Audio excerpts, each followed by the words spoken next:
The college football season has concluded, but of course, you know that doesn't stop us here at the Voice of College Football or on College Football Mafia. Yes. And there is always at least one big thing to talk about. We got Nathan Brown here from College Football Mafia. Of course, my name's Mark Rogers here at the Voice of College Football. And Nathan and I have what we believe is a pretty decent idea to get together once a month and talk about one huge topic in college football and to present some of the best resources, some of the best media and folks in the industry of college football to bring on as guests to get to the core of these big topics.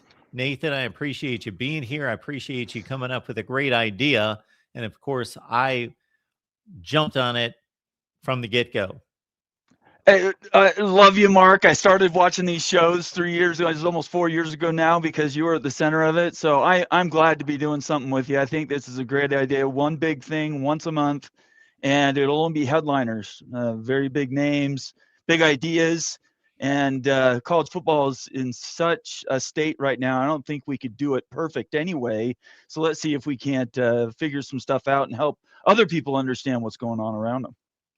Yeah, and this almost takes off, in a sense, off of what you do on a regular basis on your channel. So if you could just kind of highlight what people will find there at College Football Mafia, because again, this is almost kind of a playoff of that to a certain extent.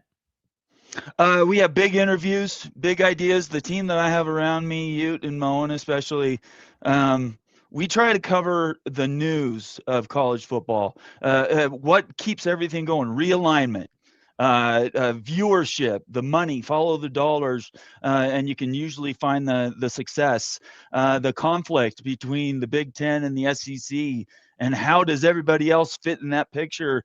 And then you have governance. I mean, just the minutia. A lot of times people don't like getting into it. We're not a place you can normally dive into the nuts and bolts of individual games, but we can help you set the stage necessarily of kind of how football runs. And why we love it so much. And that passion is kind of what we bring to the table. All right, folks, once again, it's one big thing, and it comes your way here at the Voice of College Football and alternating shows over on College Football Mafia once a month, one big thing. And Nathan, we're happy to have our first big guest here. This is Bob Thompson. He is the co-founder of the Big Ten Network. He also worked for a long, long time at Fox Sports and has his group right now that we will ask him about. Bob, we appreciate you being here. Good to see you.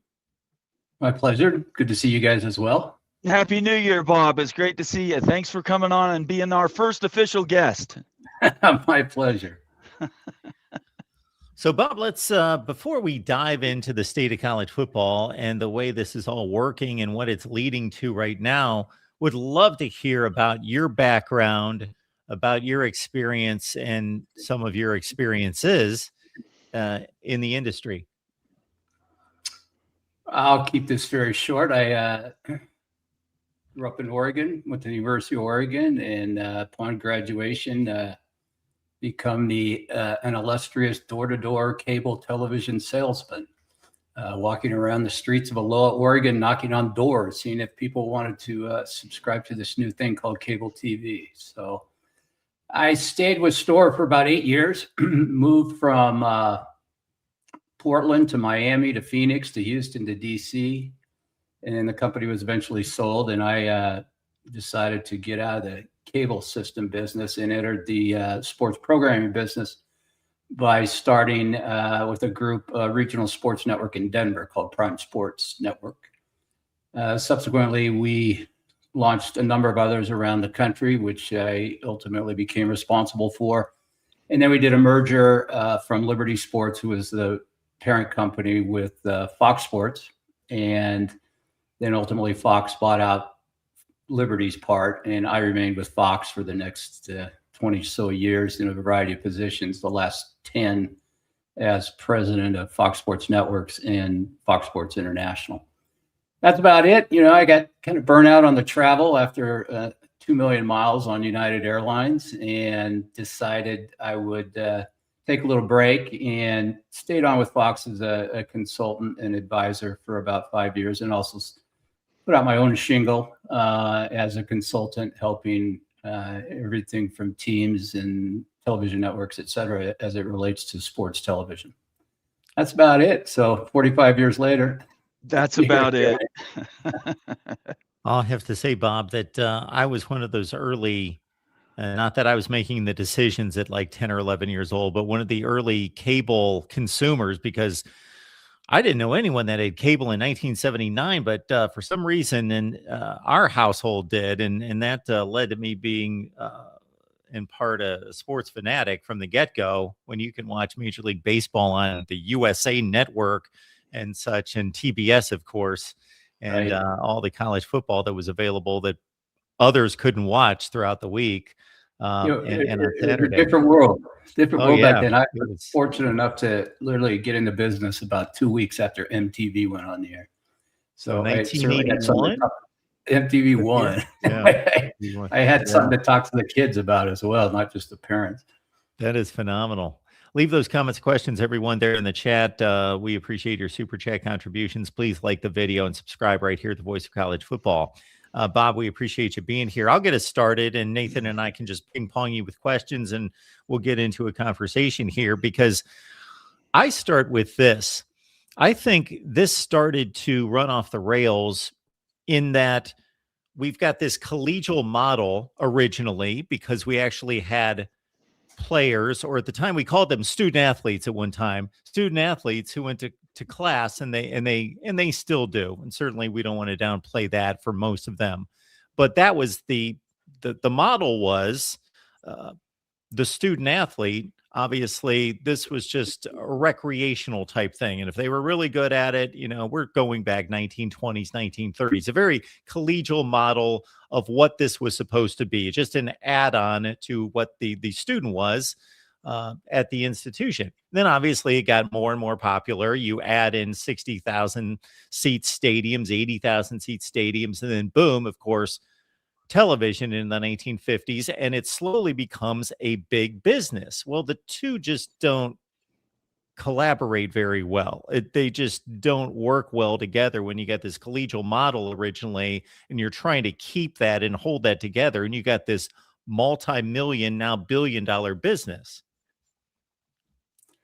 Yes, it's a bit of a paradox, no doubt. And I think, as with many things sports related, as you pour money into them and you see what happens, things like, the Olympics and other previously amateur type events, you're going to have some pains. And I think that certainly college football has, really in the last 2 decades, I think really kind of taken off. I think for years it was very undervalued and underappreciated, but it's kind of been discovered, and certainly the networks discovered it. I spent years trying to convince Fox to get into the college football business for the broadcast network, and never really did, other than convince them to buy a few BCS games for a few years, until after I was gone, they finally, somebody must have pulled out one of my old presentations and decided that,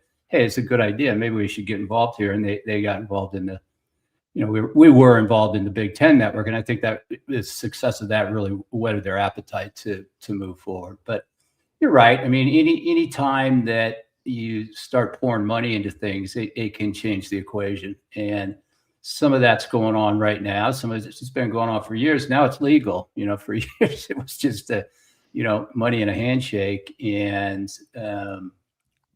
now it's with the ability to pay players or student athletes. I still always have to say student athletes, and also to have them be able to earn additional money through NIL type things. I think, all in all is a good thing, but it creates a whole nother set of issues that, to a certain extent, I think there's a bit of a struggle with right now. So, look, I always come with these really obnoxious questions, Bob. So I'm just going to ask a couple of you. The first one is, what do you think of this dynamic of ESPN versus Fox, with the ESPN being owned basically, or owning the SEC, and then the college football playoff. That's one side, and now you have Fox with the most successful conference for the last 3 years in the Big Ten, and they can't seem together, right? We're sitting at 12 teams for a playoff. Everybody's screaming for 16 or 24. What is the future of these two monster brands trying to work together now that ESPN is now this relationship with the NFL, and it's become almost too big to fail on from the media standpoint?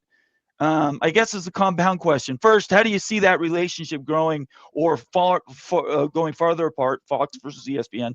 And the second part of that is, as the college football playoff continues to be successful, at the next negotiation, is Fox going to finally put its hand in the till and start owning part of this thing?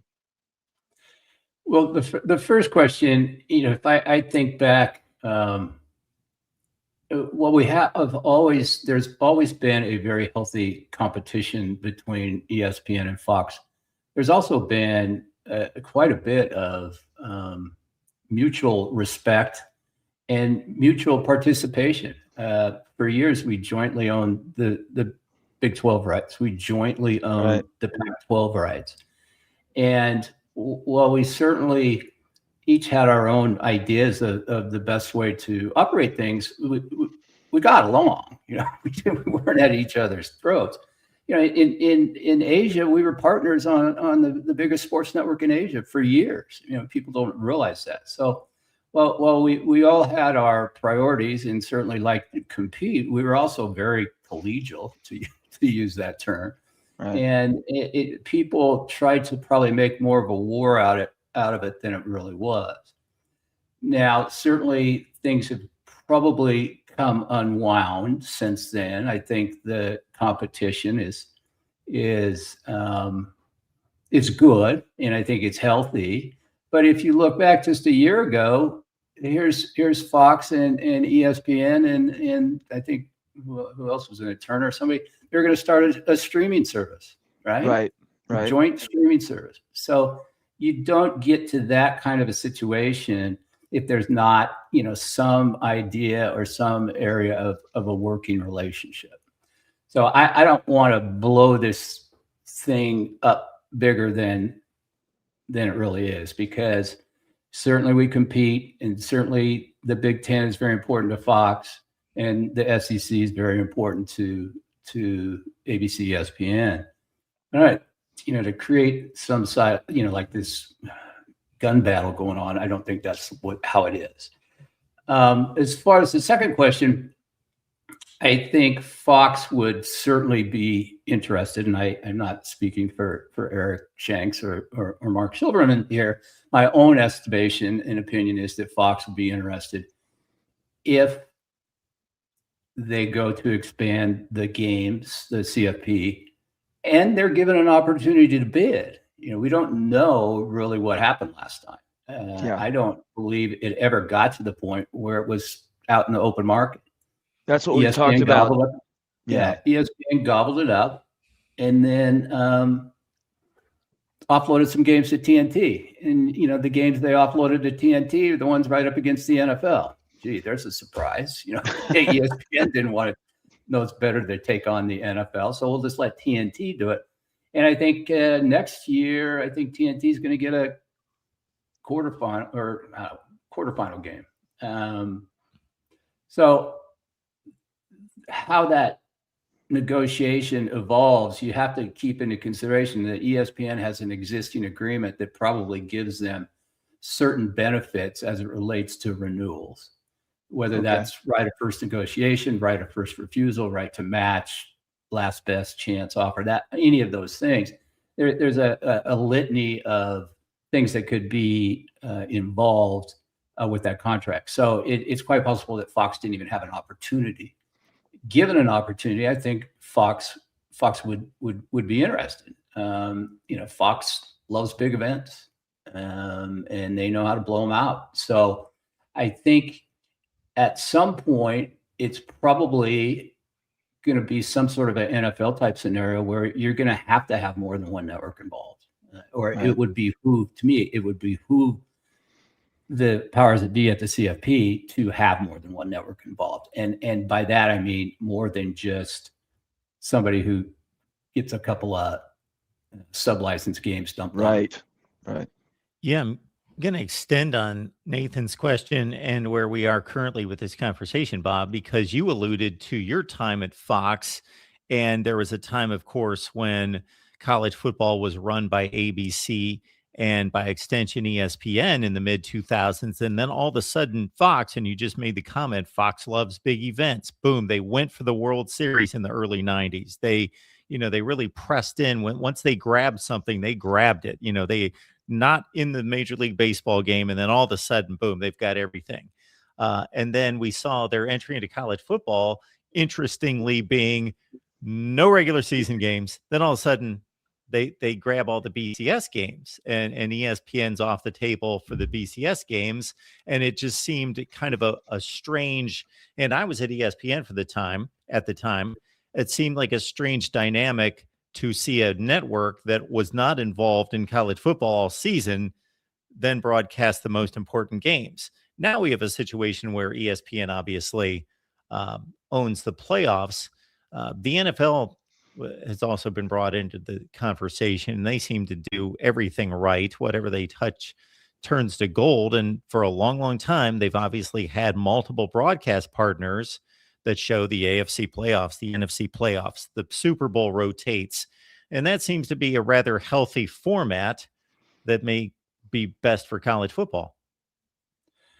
I believe it would. And whether that implies that, so Fox has the early round games that feature Big Ten teams at home, or ESPN has early round games that has SEC teams at home. There's a variety of ways you could structure it, but I do think it would, again, behoove the folks in the world of the CFP to have more than just a singular, entity involved, just as if only for insurance. As we look at the year over year for the CFP, the viewership has gone through the roof. We're talking tens of millions now for some of these games. Quarterfinals are actually getting more viewership than the semifinals. It depends on those matchups. What does it mean to you when an Indiana-Miami national championship might bring in more than an Ohio State versus whoever? That has to show considerable strength and importance of the playoff games, doesn't it? Yeah, I think it does, but not to put a damper on this thing, but one of the reasons sports are up across the board, and it's like clockwork every time you wake up, every morning it's a record rating. The changes in the Nielsen methodology are huge. I mean, the ability to count the big data and the panels, all that stuff rolled in with the out-of-home viewing has been a huge change. And just this September was the first time that 100% of the country out-of-home viewing was covered the entire country. And so what they had picked up were mostly smaller markets. And a lot of those smaller markets are huge college football markets. And Right. So all of a sudden, all those people, which up to that point had never been captured, are now being counted. So before we, just lay this all on college football, I think some of it is technology based. I think a better comparison will be looking at next year over last year to see how that goes. And Nielsen's got some other things up their sleeve. They're creating a way where they have an app on your phone. If they hear your voice or they hear the game in the background, they count you as a viewer. I mean, that's a long way from the old days of writing down in a diary what you're watching. Right. And the old days. I remember getting those things in the mail. That was a lot of fun. Right. Sit there and paper and pen and. So I think, but still, I think you're right. I think that there is certainly excitement around the games. I think there's some things they can do with the structure to make it even better. It's just like today, the schedule came out for the next 2 years, and 2 years you get 2 weeks between semis and finals. That's crazy to me. It's going to the end of January.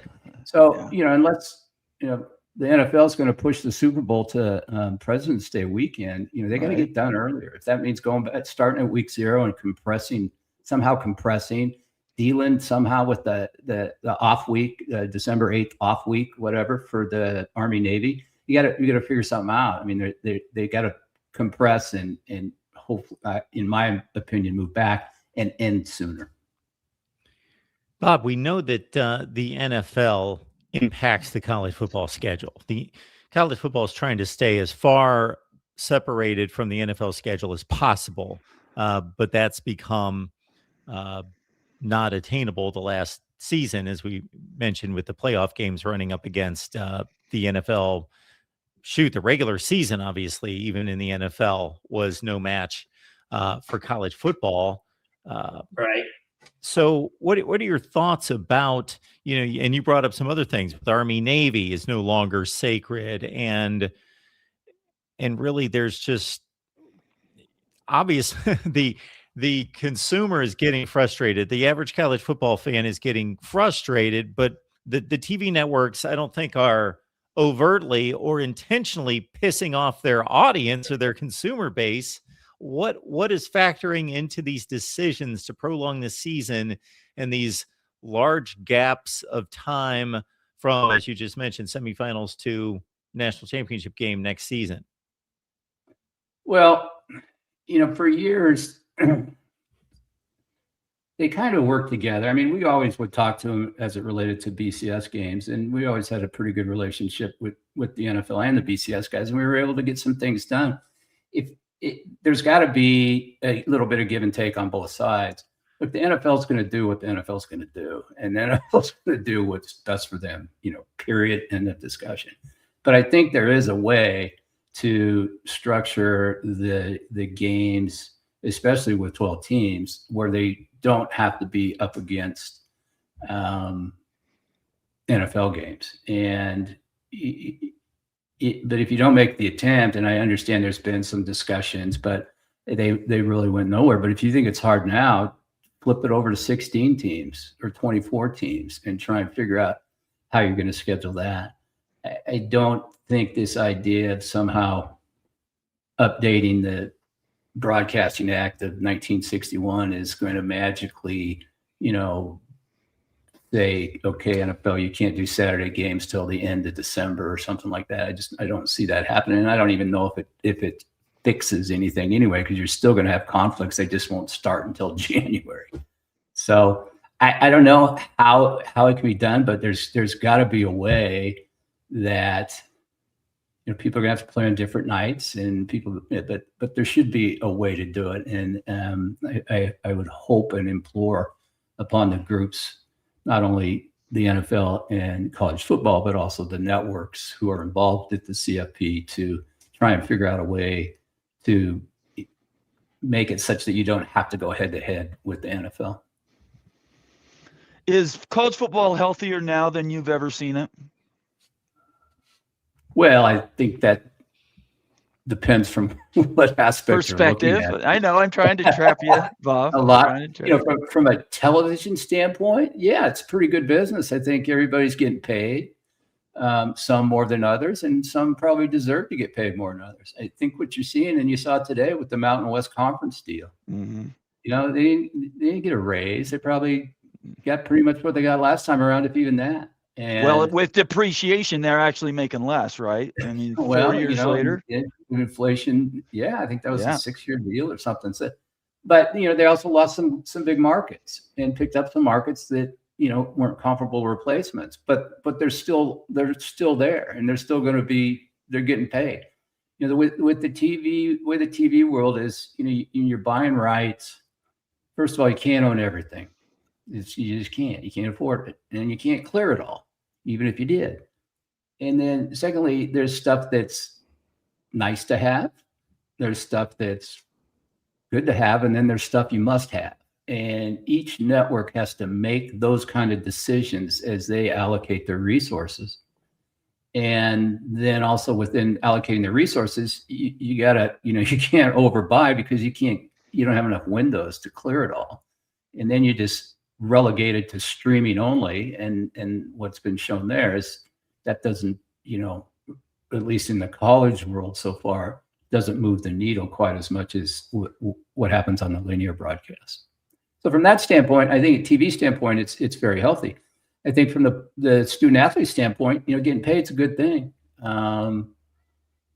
They deserve it, and it generates a lot of money for their institution and a lot of money for the television networks. And they were the only ones, other than their scholarships, which are certainly valuable, they're the only ones who weren't directly participating as far as getting a check. And so I think that's good. I think you've got some there's going to be some bickering between the larger conferences, between the largest conferences and all the other conferences, because the big dogs pretty much set the agenda. And, now we're at a place where even they can't agree on what that agenda is. And so that's unfortunate. I was hopeful there for a while. It seemed as though the SEC and Big Ten were on their way to doing some pretty good stuff. And then it, kind of all fell apart. Now, can it be put back together again? I don't see why not, but there's got to be an effort. And at this point, I think everybody's just happy kind of hanging with the 12 teams, and we'll take it up again somewhere down the road in a couple of years. So, Bob, correct me if I'm wrong, but at least from an outside perspective, for the entirety of sports business on the college level, it has appeared as though the 4 conferences, and of course it was 5 at the time, worked with the networks on equal footing. They split. It seemed like there was more revenue distribution and a partnership of, we act as equal partners. And that's obviously no longer the case when they come out and just flat out say, Big 12 and ACC, you're getting, I'm forgetting the numbers, something like 13%, and we're going to get 22% as SEC and Big 10. And now we're going to try to implement something where before there is one downplayed to prove that our conferences are better that particular season, we're going to get more automatic berths than you are just because we're superior. Whether that means superior in TV ratings, or we know that that's going to translate on the football field and we'll be superior on the football field and we'll eventually earn those. Just this disparity that never existed before, to Nathan's earlier point, I don't think is good for the game. Well, I don't really disagree. I think what has happened though is, if you follow the money, you see where the money was going to those who were performing. And I think it used to be the TV deals in the 90s and early 2000s were a lot more, I would say, equalized across the board. Then some things happened in 2009 through 13, where deals were done that certain conferences got paid much better than others. But I think that there was rationale for that, whether that rationale was involvement with their conference channels or whatever, but other ways to monetize the type of rights they were paying to those conferences, that created the disparity that we have now. But if you look at it, though, it's proven out that they probably deserve to be paid more, just based on look who's won the national championships over the last 15 years. Yeah. So the right people are getting paid. The question becomes, can the other people keep up when you're getting paid, in the case of, say, a Big 12 or an ACC, literally half, more or less, of what some of the others are getting paid. And that's going to create some friction, and that's inevitable. And I like to think of the commissioners as a relatively collegial group, but they also, just like the NFL, they're doing what they're paid to do, and that is look out for their conference. And from that standpoint, I can't really fault them for trying to kind of get what's best for their conference.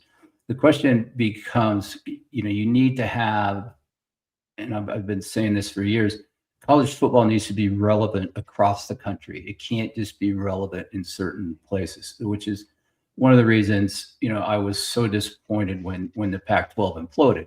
Now, we could write a book about that whole process.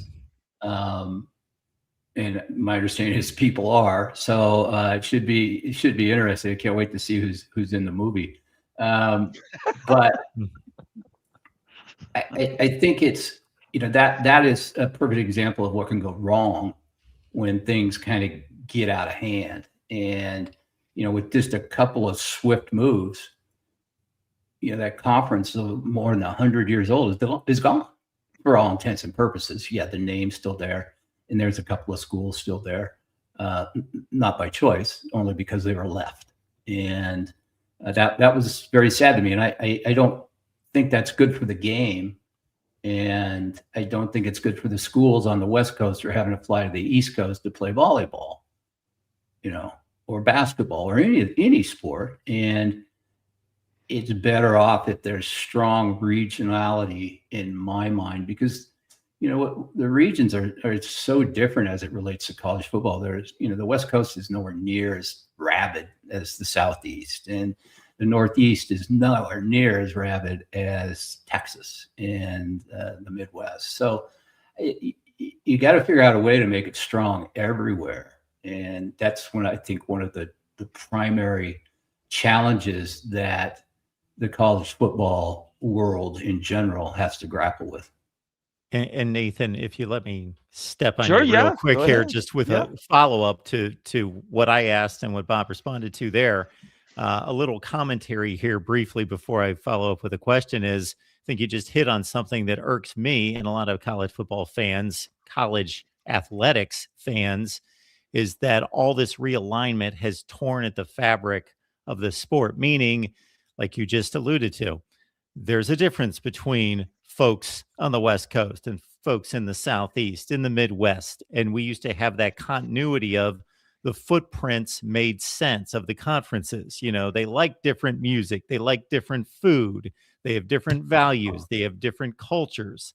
And it was fun to see that clash of a Big 12 school against an SEC school or a Big 10 school or the ACC or the Pac-12. But when the Big 10 runs from coast to coast, well, we kind of lost that culture. And the SEC's stayed within their bounds as much or better than anyone, but they've overextended themselves into the Dust Bowl territory of Oklahoma and Missouri. But what I really wanted to ask you, based on what you alluded to with the revenue distribution being valid, that it's unequal because the power brands do bring the big numbers. All you have to do is look at the TV ratings. What surprises me is that philosophy doesn't get trickled down to the programs themselves.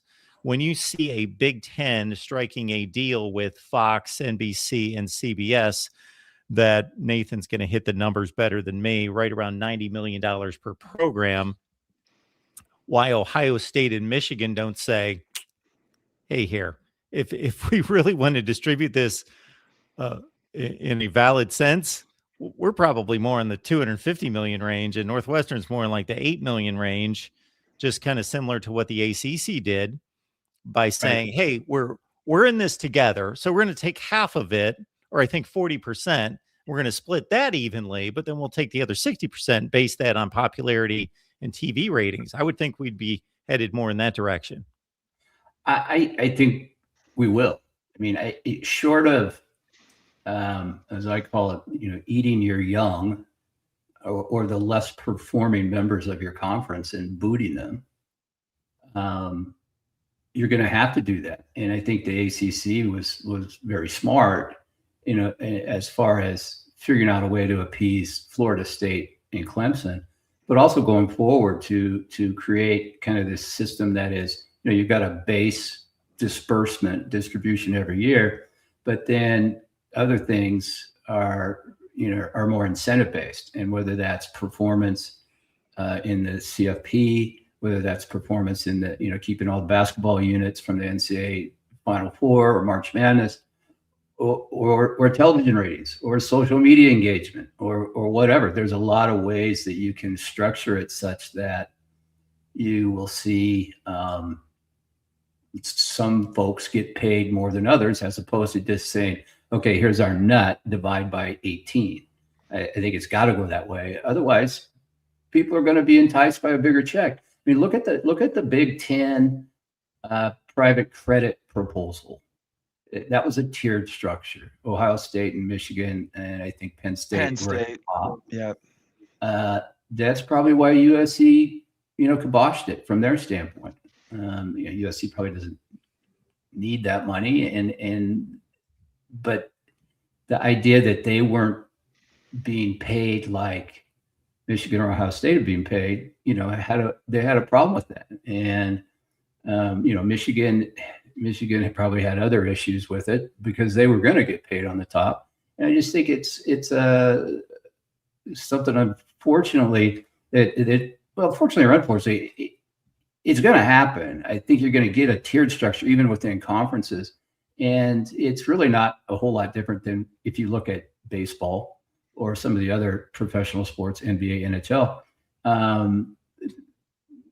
They retain certain rights locally and can monetize those all they want. And then they have local television deals as well. But the national deals are more or less split equally. So they've got to figure out a way to bring that kind of mentality to collegiate sports as well, and still be successful. I mean, you get teams like, Milwaukee in the World Series, and then Milwaukee doesn't have a huge payroll. I mean, Milwaukee doesn't have a huge TV deal, and Milwaukee doesn't have, huge local revenues related to advertising, signage, tickets, whatever.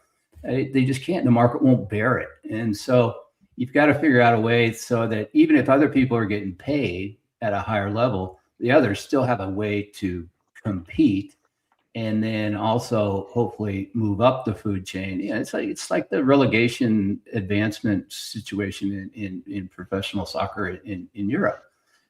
You're up or you're down. You're always trying to get up to the next level, and if you don't do well, you get relegated, and then then it's a whole different business. You have to operate under a different model.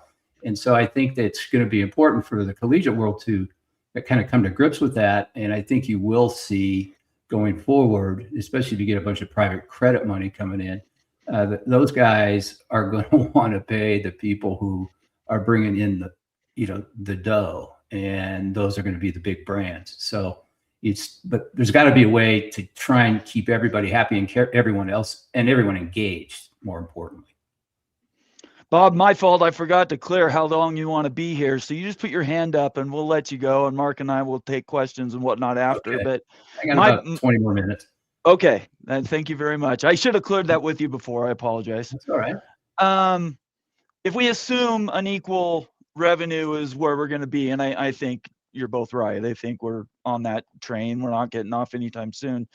Will you either justify or cancel this statement? We've always been in an unequal revenue world.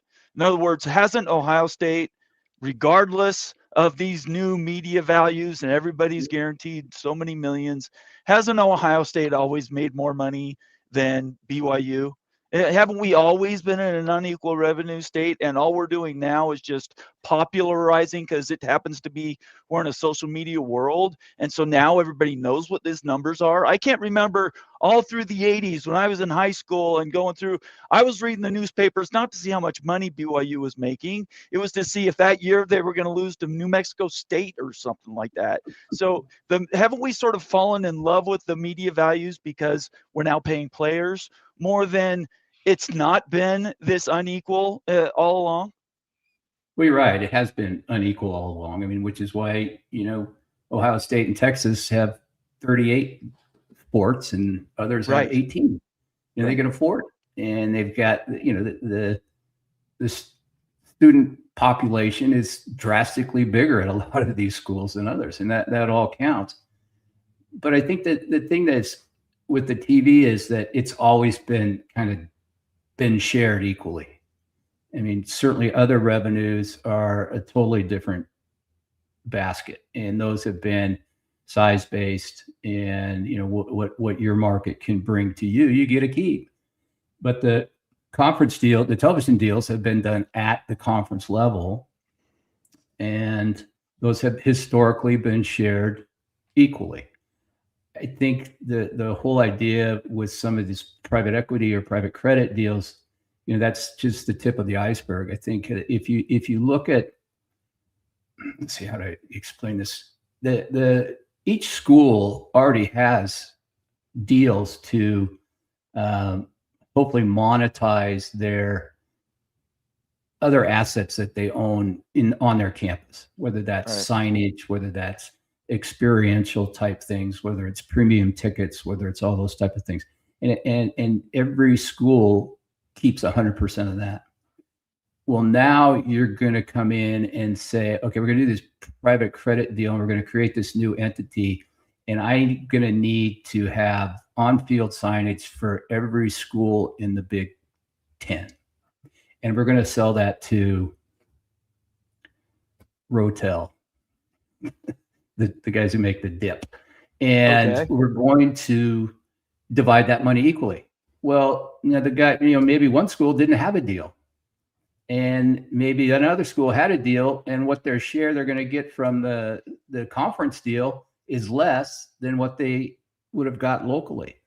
Not to mention the fact that they've signed agreements with the Learfields and the Playflies and the JMI Sportses of the world that basically gives them the rights to monetize all of these other aspects of the athletics department's business. Not only now, but things that are invented down the road. And now the conference is going to come in and say, well, I'm going to buy all those deals out. We'll cut those guys loose, and we'll just do this all at the conference level because we've got this, $200 million private equity thing that we're going to divvy up amongst all the people. And, it's going to rub some people the wrong way. So you can share to a certain extent, but I also think that at some point there's going to always be those who are going to be the outsized revenue generators, and they shouldn't be punished for that. That's their lot in life, and God bless them. They should take advantage of it. Absolutely, Bob. So we have these mile markers following these television deals and the length of these contracts. And they're often brought up to say, look out for realignment 2020, whatever, 2030, whatever. Since you certainly worked on this for a long time, can't these contracts be ripped up, and can't we have change in college football that doesn't necessarily line up with the end of a TV or media rights contract? How difficult is that to navigate? Yeah, the short answer is absolutely. And I tore up lots of contracts midterm and extended them. It became a situation where everybody either wanted to be first to the table or last. And the first obviously gets there when the pot is full. The guy at the end is taking a bit of a chance that there's still some money left, but also that he's going to benefit from the deals that were done before. And now that a new level has been set as, quote, a baseline. And so that's the kind of the two conundrums you have in the contracts. And, right now you've got, 30, 29, 30, 32, 36, I think are, the four biggies coming up, with Big 12, Big 10, SEC, and then the ACC last.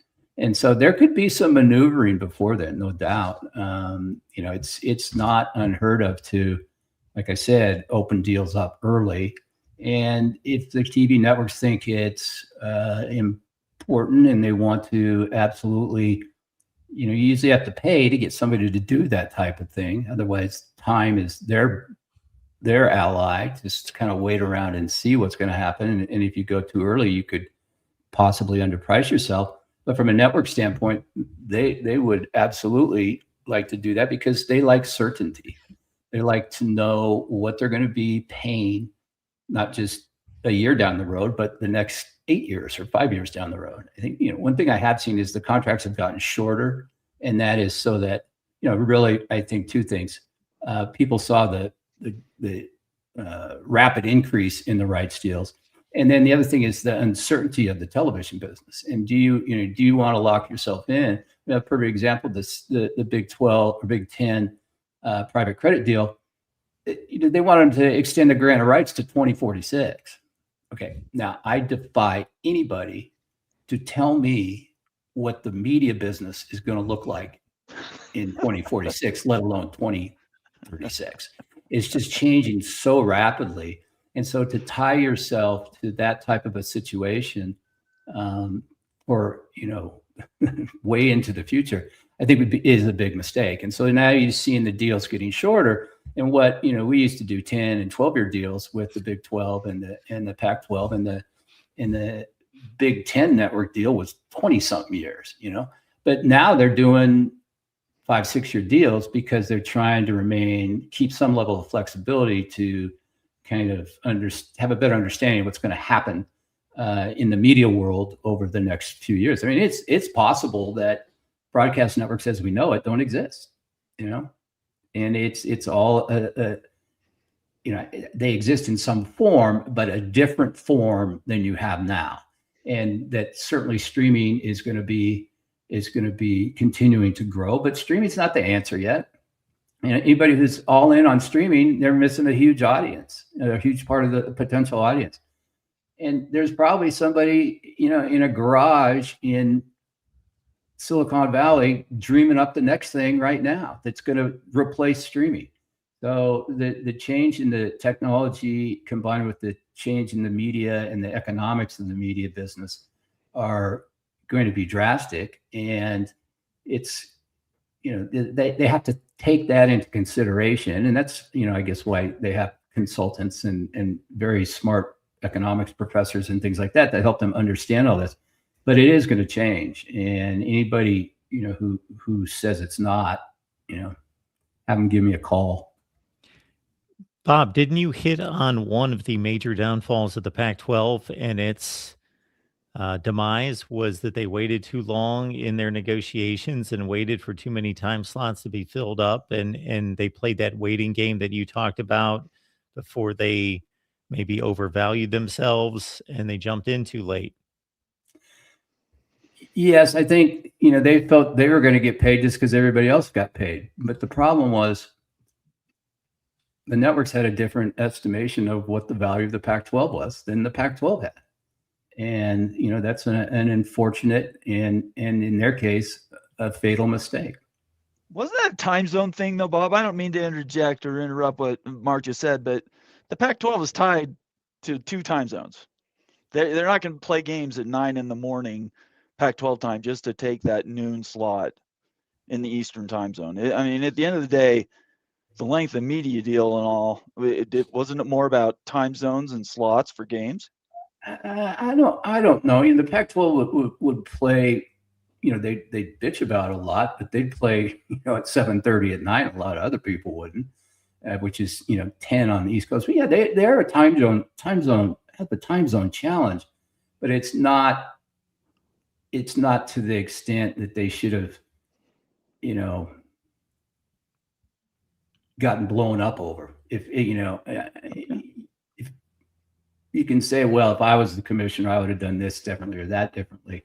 And they clearly made some mistakes, but I don't think it was strictly a time zone situation. Otherwise, why is the Big Ten so hot to get Oregon, Washington, UCLA and USC? I mean, they're still in that time zone and they're not playing 9 o'clock games on the West Coast. So it's something you just got to manage. And again, it's probably one of those reasons why the regionality of college football worked for so many years, was that everybody was kind of in their own little region and the time zones weren't so important. I think that the national ratings are important, but the bulk of the rating is coming out of the region where the schools exist who are playing.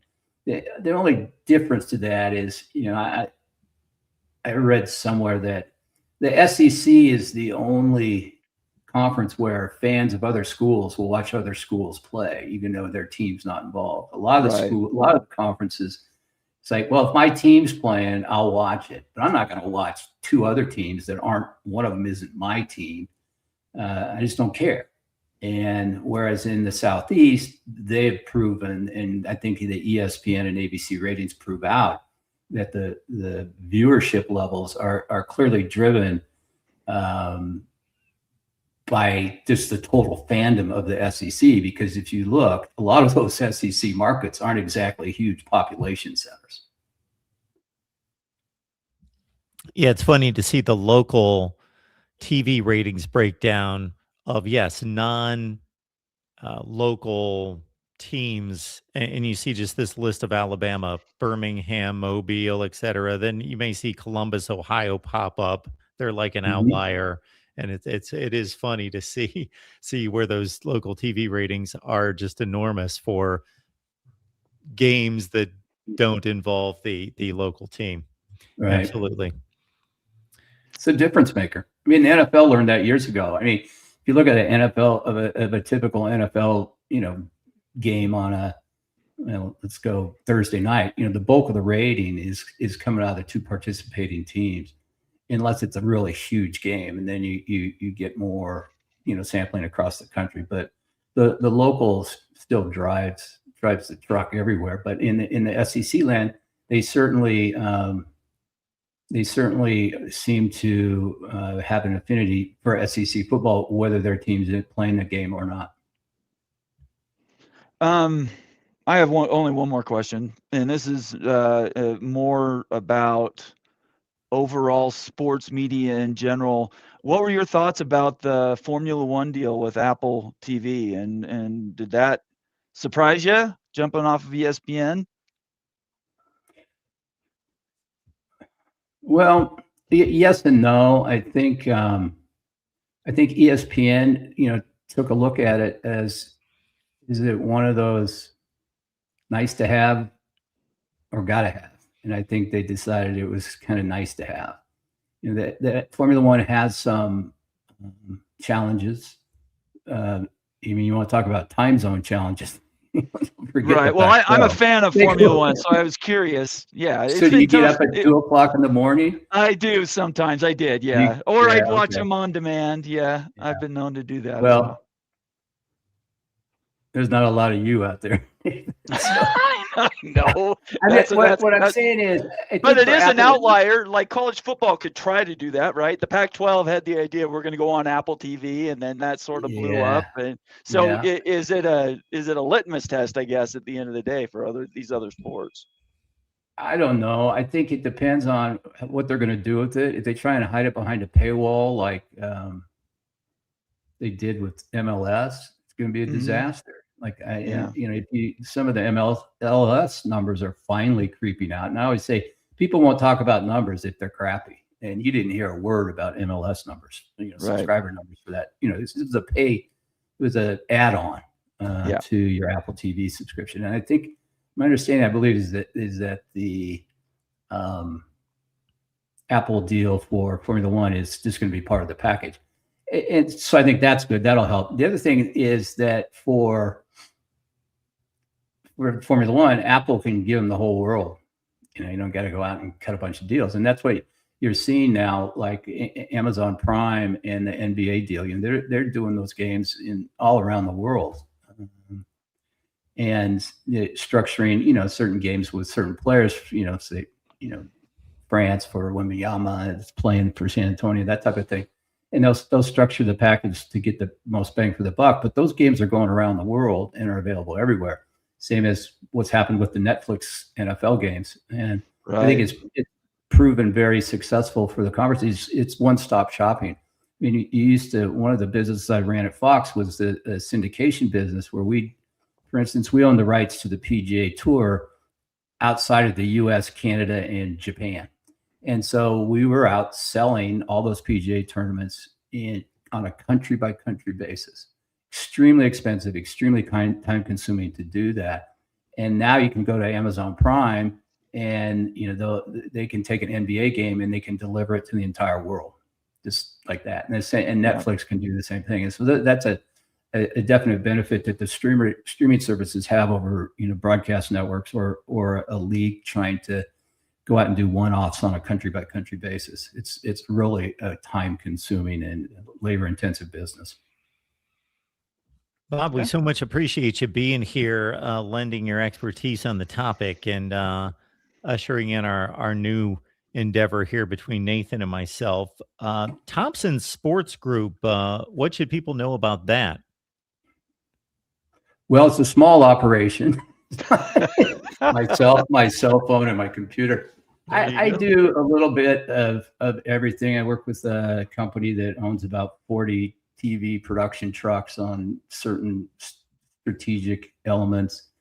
I've had a fair career as a expert witness in a variety of court cases, from the House NIL case. I was the appointed mediator for the ACC Florida State dispute. Are you out of that NDA, by the way, Bob? I got questions that I need answers to. Okay? No, I can't help it. I'll get you eventually. So if it's something that interests me, I'll do it. I don't really. The only thing I chase around these days is a golf ball. I'm not really chasing business anywhere, but people know where I am, and they'll call me if they think there's something that I might be interested in. And if I'm not, I'm very happy to provide them with some names of other people in the kind of this consulting cadre that's developed out there around the sports world. Well, Bob, thank you once again. We appreciate you taking your time to chat about college football and college football's future. Appreciate you, Bob. Thank you so much for being our first. Yeah, Mark, nice to meet you, and Nathan, always good to talk with you as well. You too. I'm sorry Oregon got passed by Indiana. I don't know what to say about that. I'm beyond that. We'll get there one of these years. Go Seahawks. Let's say that. Yeah, there you go. Okay. All right. Take care, guys. We'll see you later. Thanks, Bob. I didn't want to tell Bob that if Oregon did win a national championship, they would lose their title as the best program ever to not win a national championship. Yeah, I wasn't trying to rub it in there. I'm just ripping him a little bit, but he knows. I mean, he's a lifetime Pac-10. Oregon. He will talk Pac-10 with you forever. Super smart, and I appreciate him giving us some time tonight. For sure. Well, Nathan, is there anything else you wanted to hit on? We could pick off some questions if there is anything here in particular. Yeah, let's take some questions and comments. That'd be great. I think these questions, at least in my chat right now, are all over the place. I don't know that there are any questions in particular, but thank you, Oscar Minnie. Thanks for being here tonight. Yes, Minnie Hunt. She's the best. But folks, if you do have any questions for Nathan and myself concerning anything concerning college football, he'll take on probably more the realignment portion of things, and maybe I'll take on some other things, but absolutely. So I'll ask you this, Nathan, to get us started on the last portion of the show, would be, what do you think, apropos to the name, what do you think is going to be the next big thing to shake up the college football world? Boy, this whole paying players thing and pros coming back to play college sports, it breaks the paradigm. I don't even know really where to go with it. It's been shocking, some of the players that have come back and are now playing college basketball, for instance. And that doesn't seem super healthy to me. I mean, it's like we've sort of jumped the shark when it comes to access. I have a cadre of lawyers that I talk to on Twitter. They're very kind to me, and I ask them the questions, and they basically are saying, look, until you give players representation, you're going to continue to have these lawsuits, and Congress isn't coming to save anybody. If you're watching right now and you think Congress is going to pass a law anytime soon, the SCORE Act or anything else to protect college sports, there's bigger things going on in the world, right? We have world conflicts and diseases to, taxes and everything. People do not, we care about sports. The majority of the United States does not care a whit about college sports. And so we have to be, it's just, I don't even know where to go with the conversation anymore. I'm not sure what question to ask or who to go to. I just know that it's a wild open world and something has to change. We need something to get more organization. So that's been top of my mind recently. It seems like as I monitor comments and also just the calls that come in, the number one component of angst that I hear is about the player movement, the transfer portal being out of control, real no limitations on it, even though we cut it down to one window, which at least ties said player to one team for one season. We had that crazy run of 2 years where player A would play for a team, go to transfer immediately after the season, go play for another team during spring practice, not like where he fit on the depth chart or sees more money, then wouldn't even contribute to that program and would take off for a third team within one calendar year. So I think we've at least put a limitation there, but I think college football fans in particular are most upset about just player movement. There's a sense of pride when you turn on an NFL game and they read off their name and their position and where they went to school. Well, they're not going to be able to do that anymore. They do high schools now and elementary schools, and because they went to 5 different schools and university. And so for me, for as much as it makes my stomach turn to put the term student athlete together with a contract, that seems to be the remedy to at least tie them contractually to a school for set amount of time, a year, 2 years, 3 years, depending on how much stability they want versus what the school is willing to give them. And at least I think that's, again, another way the NFL has this right, is that if you're an NFL fan, you go into the offseason, you have a level of comfort knowing most of my team is going to be here next year. Yeah. Like maybe 35 to 40 of the 53 players on the roster going to be here next year. But there's still a level of intrigue and interest and excitement about free agency. Yeah. Just to give it enough, but it's not wild, wild west, just crazy. It's okay. We know that there's going to be a nice pool of free agents to keep us interested and excited. They have a CBA. Well, yeah. They have a union. They have representation, right? That's the biggest problem is the players now. Let's take, what is it? Demond Williams at Washington, right? He wanted to leave and they say, no, you can't leave. You sign this NIL agreement. And he goes, well, I'm going to leave anyway.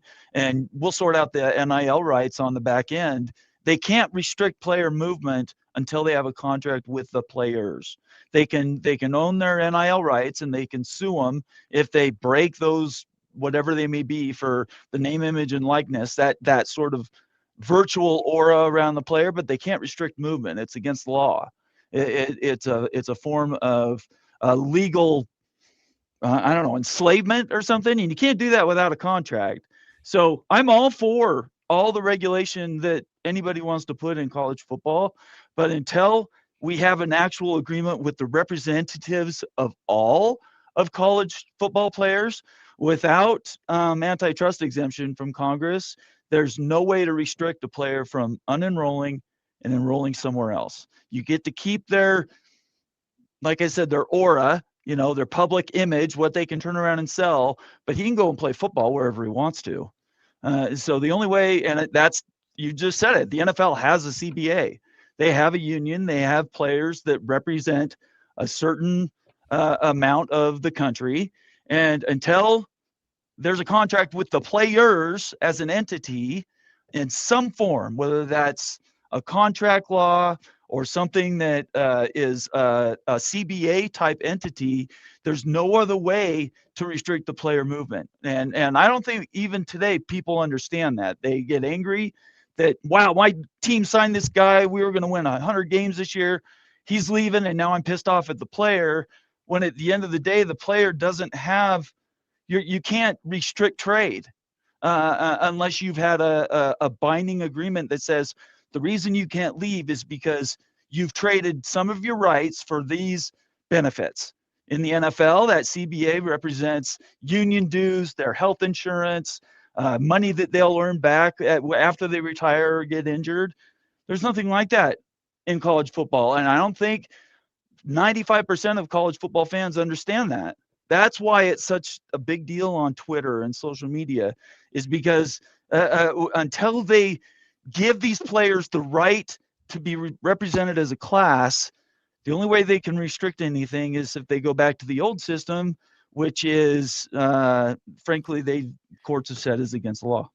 And so the other issue that most people have that would remedy, or if we simply, and I'm not a lawyer, would write this into the NIL agreements, is that we all have an issue, most of us, with these players opting out for bowl games, because it delegitimizes the bowl games. It also makes them less fun to watch because we're missing some of the best players.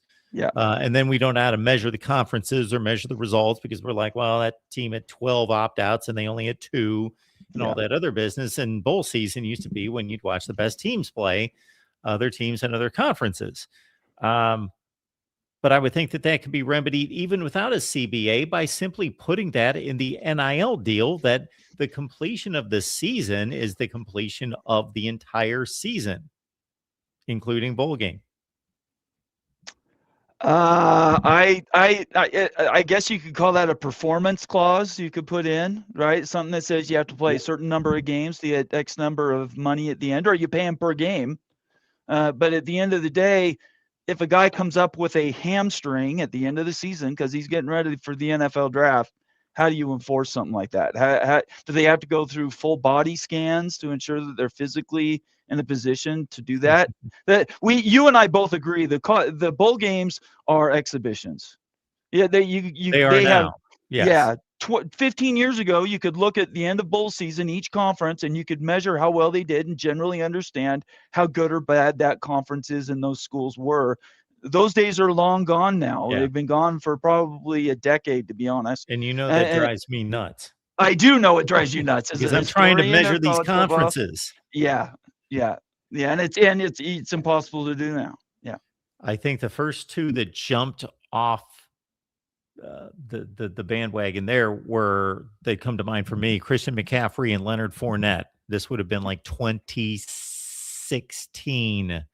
It was a big deal when they both said we're not playing in our bowl games. Right. And then it just, of course, just the floodgates opened. Michigander's here. We appreciate Michigander with this question right here. So before I read the question, Nathan, I'm going to let everyone, including know that I came up with a little homemade metric here a few years ago, because I started looking through Athlon, Street and Smith, all the big preseason publications, and I determined, are they trying to be ultra conservative in their predictions because they don't want to be wrong or look bad? Or are they basically just, because they would just take basically last year's standings and just duplicate it and tweak them by a game here, game there? So it hit me. I wonder how many of the teams actually have a drastic difference in record from one season to the next, because these publications are predicting everyone to basically have the same record. Right. They had no vision toward, predicting who's going to ascend and who's going to decline. And I started to keep track of this about at least 5 years ago, 6-7 years ago. I call it the plus or minus 3, because I determined that to be a pretty sharp contrast in record from season to season. If you ascend by 3 games or descend, if BYU's 6-6 one year and they go to 9-3, it's pretty significant. So I made it plus or minus 3. It's arbitrary, but I just came up with that. Now I ask most people this question, and they're except for the ones that know where I'm going with this, but I'll ask you, out of the 70 teams that play power conference football, how many do you believe had an increase or decrease in win total in the regular season by at least 3 games from 2024 to 25? Oh boy, the number can't be massive. Out of 136 schools, right? We're counting Out all of of them. 70 power. Oh, you're talking conference about teams. all the power conference schools? Yeah. I don't know, 12. 22. Wow. And it's almost like that. It's almost clockwork between 18 and 25 every year. Really? Yes. So Interesting. I bring that up because Michigander's got a question. Because before every season, I'll throw out a conference and say, okay, folks, come up with 5 or 6 teams in this conference that are going to have, and it seems impossible. Like you're just throwing teams out there and going, there's no way we could see them going 9-3. They were only 6-6 last year, or Right. whatever. But it Right. happens. It's crazy. So Michigander is asking us, predict an underdog in each conference to emerge as a good team. So he's throwing out some possible examples. Right. So I'm going to use that as my bar to a certain extent. Take a bad team who's going to be good next year. So you want me to go first? You're going to go first, Nathan. Boy, I think those are pretty good picks, actually. They are. They are very good. Sure, I'll go first. It's hard for me to see UCLA. 3-9.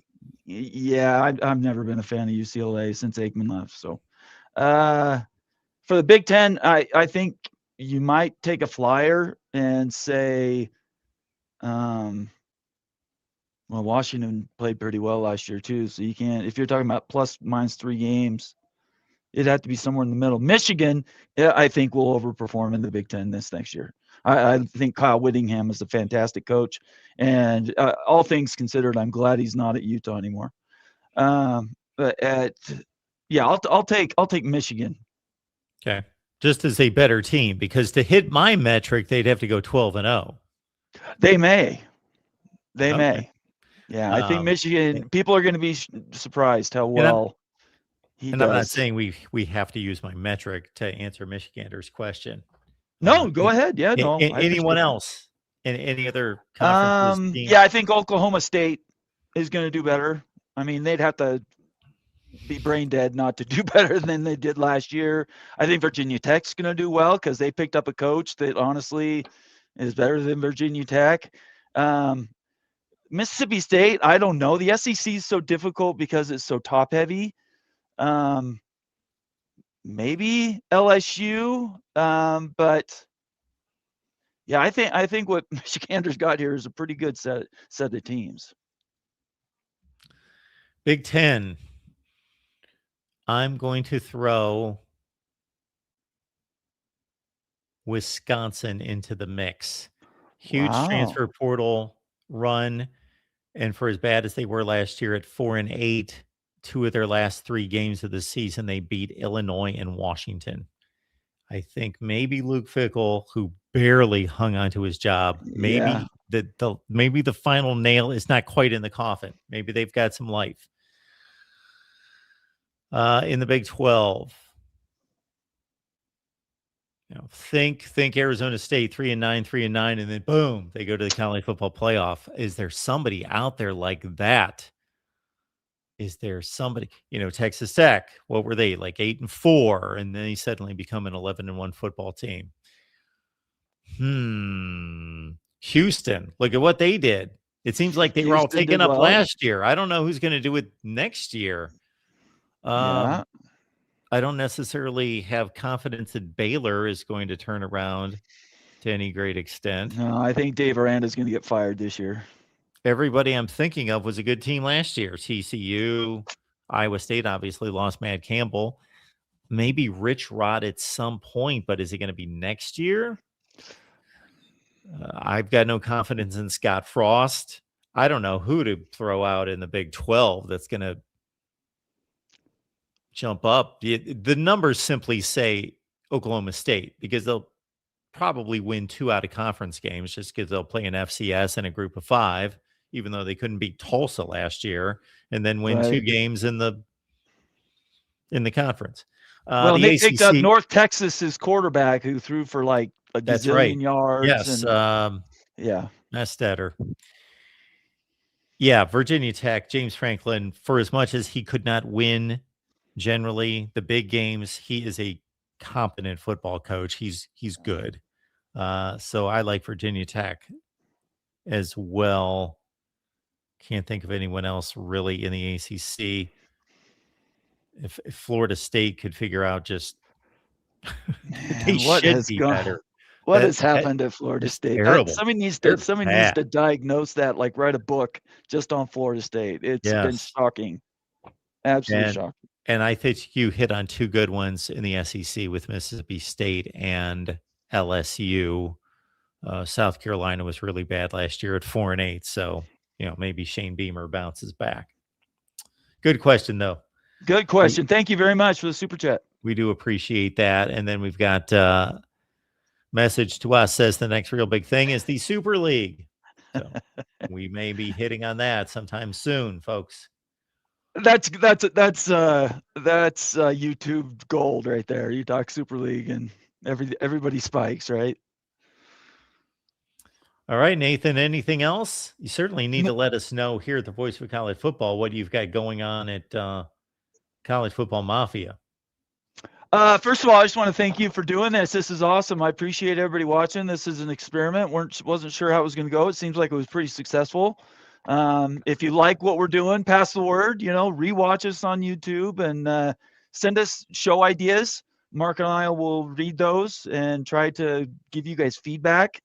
Our next show will be probably the first week in March. And I'm loading up to have another pretty important guest. So hopefully you guys get into this, right? The idea is not to just sit here and just have Mark and I talk, even though we're very important to each other. But it's to hear from the experts. But you couldn't go any higher than Bob Thompson was. And I hope everybody gets a chance to rewatch that. At College Football Mafia, we're just trying to do more of the same, just continue to bring news and information to people that they don't have to necessarily chase down themselves.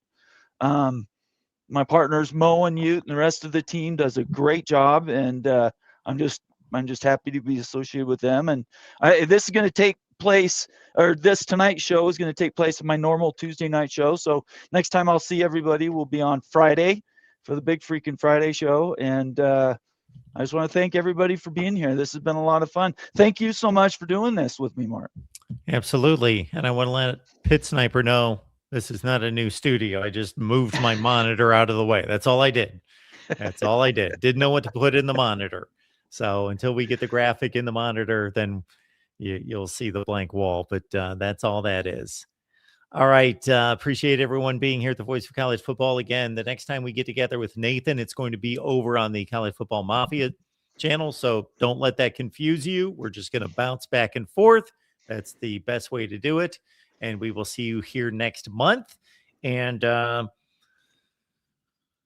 Nathan, I gave myself a schedule that is blank this off season. People ask me, what's your schedule in the off season? And I said, well, believe it or not, maybe I think I've earned the right to just say I'm going to show up when I show up. So that's there you go. Doing. So I love that. I'm gonna tell everybody peace out and go Seahawks. I got to get that out there. I will not bother you on Sunday. Okay, that's fine. I'll always take your text. And folks, we will remember that we've got a conference rankings. Speaking of which, trying to make something out of these bowl results, we do have conference rankings that we're releasing here, conference by conference. So we'll finish that series as well. So be looking out for that. Otherwise, catch Nathan on College Football Mafia, and we will see you next month over on Nathan's channel. See you next time. See ya. Bye, everybody.